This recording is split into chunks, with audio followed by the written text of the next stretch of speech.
అందరికీ నమస్తే. మొత్తానికి ఏది జర్నలిజం, ఎవరు జర్నలిస్టులు, ఒక మంచి చర్చ ఆద్య టీవీ నుంచి పెట్టడం సరితమ్మ గారికి ధన్యవాదాలు. ఇంతకుముందు శైలేష్ సార్ ఒక మాట చెప్పాడు.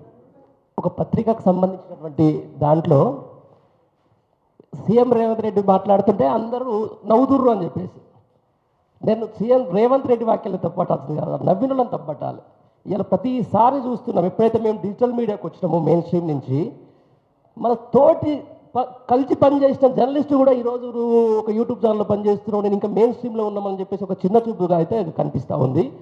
ఇవాళ అత్యంత ఎక్కువగా ఎవరైతే డిజిటల్ మీడియాలో ఉన్నటువంటి జర్నలిస్టుల మీద విషయం చిమ్ముతున్నది రేవంత్ రెడ్డో ఇంకోలో గారు. సాటి జర్నలిస్టే, సాటి నాతో పాటు పనిచేసిన రిపోర్టరే.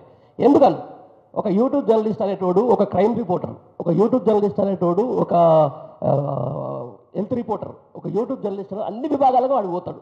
వాడికి ఒకటే బీట్ ఉంటుంది, దానికే పట్టు ఉంటుంది. అరే ఈడు ఏడు పోయినా ఈడే కనపడుతుండేంది, ఏడు పోయినా ఈడే చేస్తుండేంది, వాడికి ఒక ప్రతి దాంట్లో ఈయన కనపడుతుంది, ఎక్కువ పేరు వస్తుండేంది. ఈరోజు 2 సంవత్సరాలు ఒక మెయిన్ స్ట్రీమ్ మీద పనిచేస్తే గడ జర పోయి ఇట్లా బయట పట్టుకరా పోరా అంటే నేను పెద్ద జర్నలిస్ట్ అన్న కడికి వచ్చింది.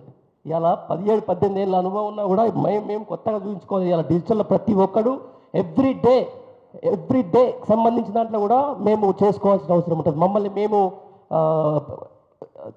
కొత్తగా చూపించుకోవాల్సిన అవసరం ఉంటుంది. కాబట్టి ఫస్ట్ ఆఫ్ ఆల్ ఎవరైతే నవ్విరో నవ్వే నాపచైనే పండుద్ది. ఈరోజు మనల్ని చూసి ఎవరైతే వ్యక్తిత్వ హరణానికి పాల్పడతారో రేపు కూడా వాళ్ళు డిజిటల్ మీడియాకి వస్తారు.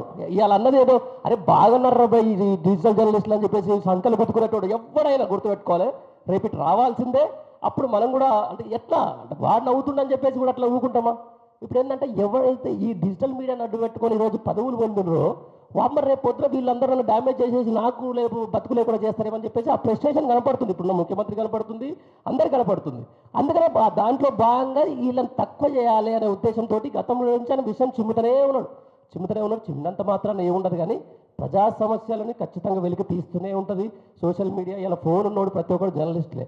ప్రధాన మీడియా అంత అమ్ముడు అయినప్పుడు మరి ప్రజల పక్షం నిలబడేది డిజిటల్ మీడియానే కదా, అంతకంటే ఇంకేమైనా ఉంటుందా? థ్యాంక్ యూ ఈ అవకాశం ఇచ్చినందుకు.